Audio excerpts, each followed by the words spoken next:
역대급 로맨스 스캠 사기꾼, 수상한 부녀에 대한 이야기.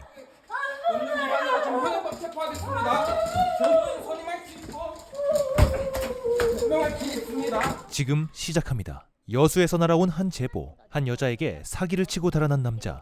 200 몇 억을 갖고 내려왔고. 전청소랑 똑같네요 진짜. 그러니까 나는 너무 소름을 끼치는 거예요. 여수에서 삼겹살집을 크게 하던 어떤 남자가 있는데 사라졌대요. 근데 그 남자가 와이프라고 불렀던 여자랑 같이 동업을 했는데 그 여자 명의로 렌탈이고 대출이고 모든 걸 해서 어마어마한 빚을 남기고 사라졌다는 거예요. 그 사람의 이름이 바로 부모님이 수백억대 자산가인데 고깃집을 20몇 개를 동시에 가지고 돈을 200억 이상을. 코로나가 오면서 이 가게가 너무 어려워지잖아요. 엄청난 자산가였던 그가 달라지기 시작했는데요. 입금 부탁드립니다. 입금 부탁드립니다. 연락 주세요 하니까 병원에 입원 중이십니다. 병원에 입원 중이십니다. 며칠째 의식이 없으십니다. 돈을 빌려줬다고 사람들이 많이 찾아오고 어떤 분은 오셔가지고 1억 얼마다고 얘기를. 가게를 내놓게 됐는데 오랫동안 안 팔리다가 드디어 팔렸대요. 그래서 계약금이 조금 들어왔는데 이제 가게 빚도 좀 어떻게 정리하고 여러 가지 다시 시작해보자 이런 식으로 얘기를 나누다가 박 씨는 순식간에 30억대 빚을 남기고 사라졌습니다. 날랐어. 그래서 도망갔어. 그러면서 이거 차에 이 주민등록증 이거 하나 놔두고 갔다고. 저희 너무 궁금했죠. 이 사람 대체 누굴까? 그러나 얼마 뒤 박 씨의 실체가 밝혀지는데요. 전창수 후배 이라는 사람이야. 6천만 원을 사기당했어, 전창수한테. 그리고 이 사람 주민등록증 가지고 도망갔어. 예, 그 제 신분증이에요. 맞으시죠? 그 준 것도 그 법인을 해산했는데 좋다, 빨리 했으면 좋겠다. 그랬더니 신분증하고 인감도장을 달라고 그러더라고요. 다음 날 도망간 거죠. 후배의 신분을 도용한 채 사기 행각을 벌인 그는 올해 역대급 사기꾼 전청조의 아버지였습니다. 저의 아버지였던 건데요. 천안에서 30억 원대의 사기 행각을 벌이고 도주를 해서 그 2018년부터 사실은 경찰의 수배 상태인 인물이었는데요.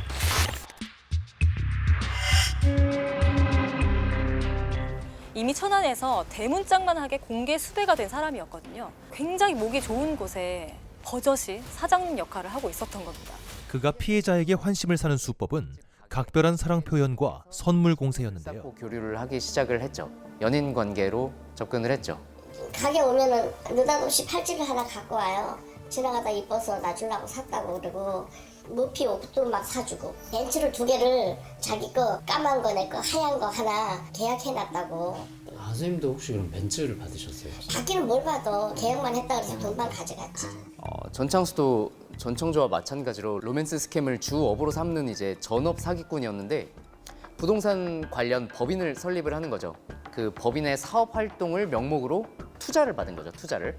이후 투자를 빙자한 대규모 사기가 시작됩니다. 자기가 신불자라고 청조 마냥 신불자라서 자기 이름으로 못한다 그래갖고. 피해자의 명의를 빌려 어마어마한 빚을 남기고 떠난 남자. 공사도 시작을 하고 땅도 파고 여기서 여기까지 길을 내야 되는데 지금 2억 정도가 필요하다. 이것만 뚫리면 네가 투자한 돈, 너는 50억, 너는 10억, 너는 2억 돌려줄게. 현장을 보여주면서 얘기를 했던 거죠. 사무실도 설립을 했고요. 어떻게 보면 시발적인 문화가 없었으면 이런 사기를 안 당했어요. 피해자들은 그의 수법이 전청조와 유사하다고 말합니다. 전청조도 남현이랑 사내 매장 가고 남현이 신발을 이렇게 신겨주고 막 다 했다 그랬잖아. 실제로 패턴이 비슷한 것이 발견되는데요. 생선을 다 달려갖고 내 다부에 올려주는 거예요. 나는 전청조가 6개월밖에 못 산다는 둥 막 아픈 척 했잖아. 나한테도 맨 처음에 그렇게 얘기를 해갖고 너무 가여운 거야.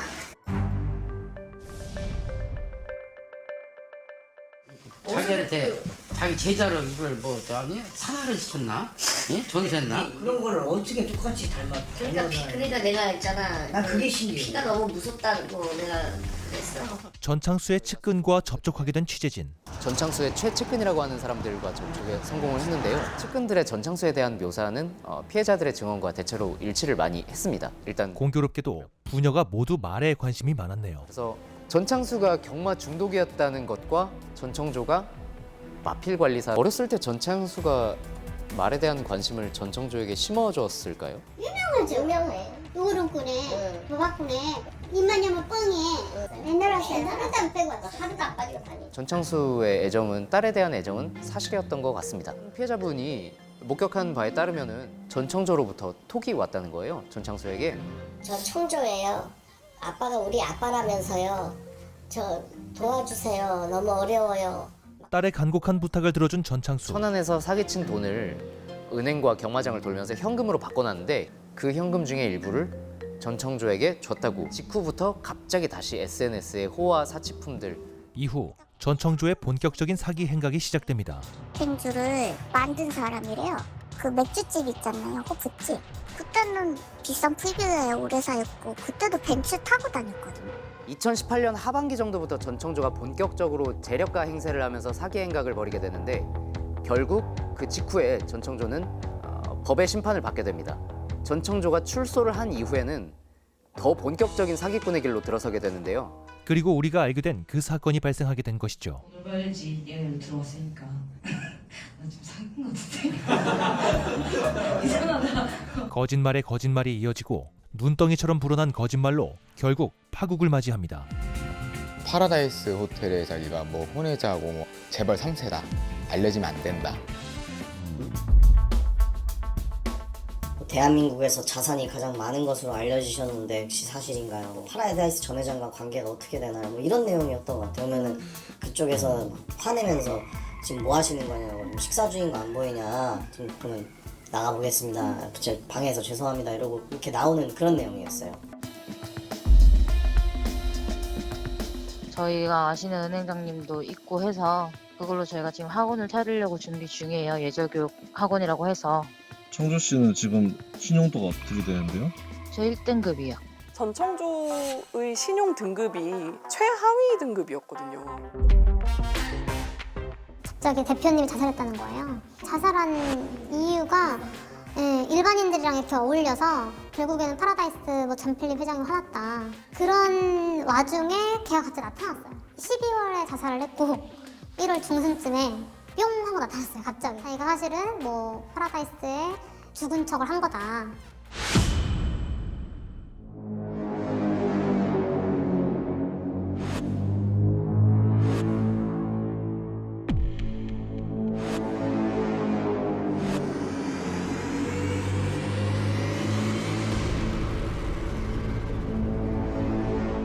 이후 취재진은 전청조의 스토킹 혐의 체포 영상을 단독 입수합니다.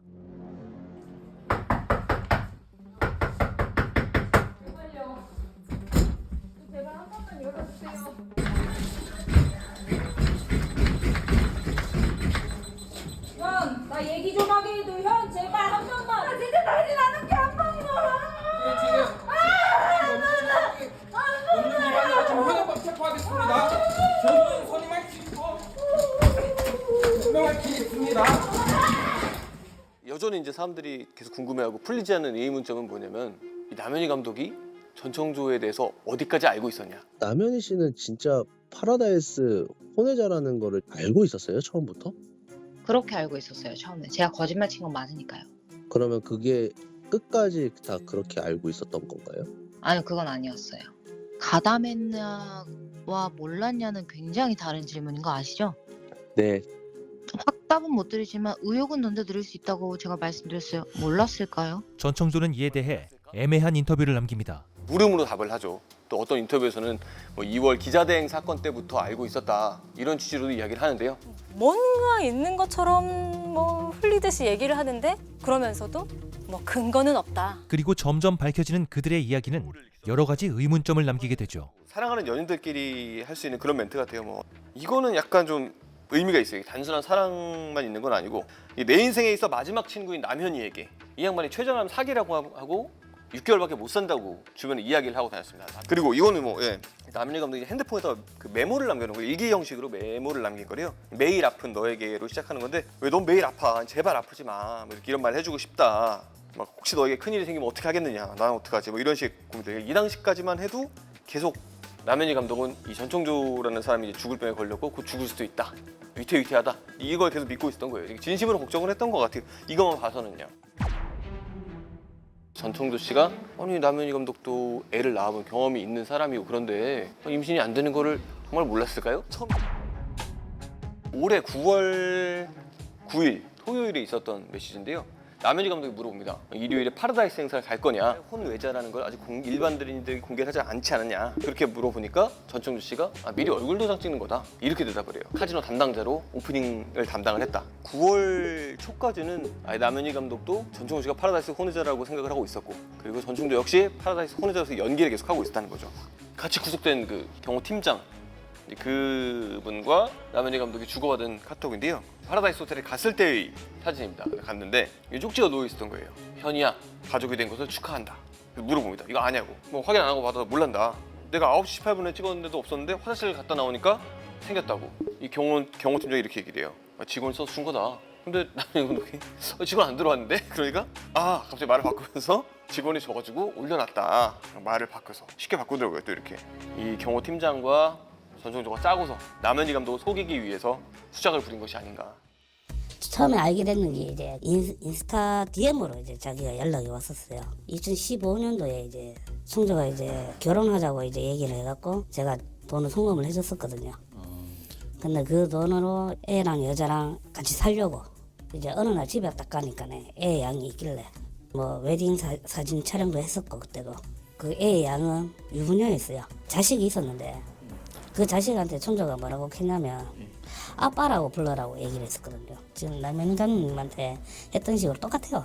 자기가 남자로 이제 바뀌어가는 과정이니까 좀 이해해달라고 해가 만났는 거죠.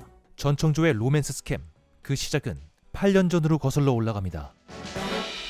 마지막까지 정말 경찰에게 끌려서 나갈 때까지 이 김미석 의원을 통해서 내가 너희들 피해 회복시켜 줄 거고 이런 메시지들을 끝까지 제가 그분에게 할 수 있는 게 뭘까?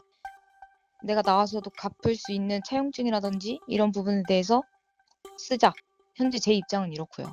여러 건의 사기 사건이 밝혀진 이후 전청조의 대처는 생각보다 교묘했는데요.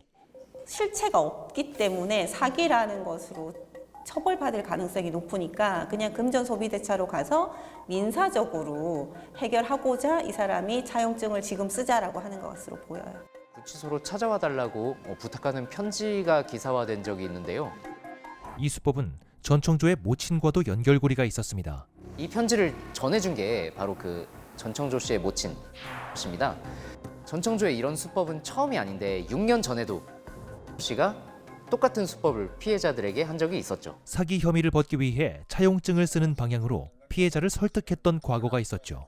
자기 돈을 못 빼고 있는 거다. 그렇게 얘기를 하면서 친구가 나오면서 돈을 먼저 갚을 수 있게 얘기를 할 테니까 뭐 물고 하면서 형사합의를 해주시면 고마울 것 같다고 고소 지하를 해달라고 이렇게 얘기를 하더라고요. 더욱 가관이었던 모친의 태도. 차용증을 받아서 나오고 나서 1년 안에 갚는 거로 아니면 6개월 안에 갚는 거로 얘가 나와서 그 돈을 찾을 수가 있으니까. 근데 만약에 고소를 해서 나의 그 돈도 싫고 좀 벌만 받게 하고 싶다 그러면 청소 거기다 플러스 몇 개월이에요. 차라리 돈을 받는 게 나으시잖아요. 이렇게 고생하셨는데. 그렇죠? 저는 원래 예상때 이 자리에 나온 게 아예 합의를 안 하려고 나온 거고 그냥 이런 상황들이 있었다라고 말씀을 드리기 위해서 나온 거기 때문에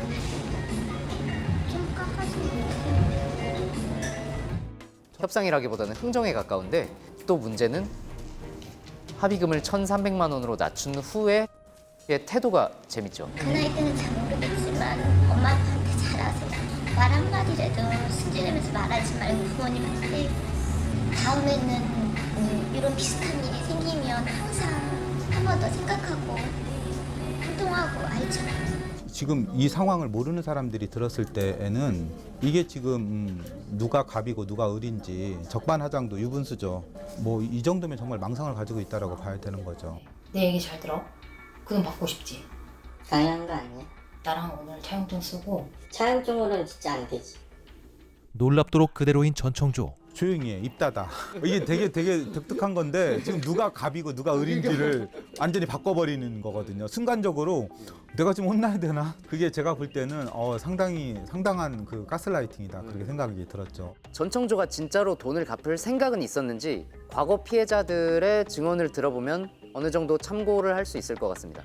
청주 엄마가 나한테 예전에 했던 말이 뭐 이미 청주 구수됐는데 내가 니한테 돈 줄 이유가 있나 하면서 이래 얘기했거든요. 돈 준다 하는 게 뭐 한 달에 뭐 2만 원, 3만 원 뭐 이래 보내버리니까. 피해 보상은 제대로 이루어지지 않았습니다. 우리가 흔히 말하는 희대의 사기꾼이라면 떠오르는 사람들이 많잖아요. 앞으로도 우리 역사에 남을 새로운 사기꾼으로 탈바꿈이 되지 않았을까. 2023년 12월 15일 공개된 악인 취재기 사기공화국입니다. 흉악범을 집요하게 파헤치며 방영 내내 큰 화제를 모았던 웨이브 오리지널 다큐멘터리 악인 취재기. 이번엔 사기공화국이라는 강력한 부제를 달고 돌아왔는데요. 어둠 속에 가려져 있던 악인들의 실체를 밝히는 폭로 저널리즘 다큐멘터리로 이번엔 사기 악인, 희대의 사기꾼들을 취재했습니다. 전청조의 체포 당시 긴박했던 순간들을 담은 영상 공개는 물론 가감없이 솔직한 편집으로 벌써부터 큰 이슈를 불러 모으고 있는데요. 자신의 얼굴 스티커가 붙은 불로유로 만병을 낫게 한다는 허경영, 가스라이팅 의혹 파면 신부, 변태 성인용품 회사의 실체 등 추악한 악인들의 이야기를 풀어낼 예정입니다. 웨이브 오리지널 악인 취재기 사기공화국은 지금 바로 웨이브에서 시청하실 수 있습니다. 감사합니다.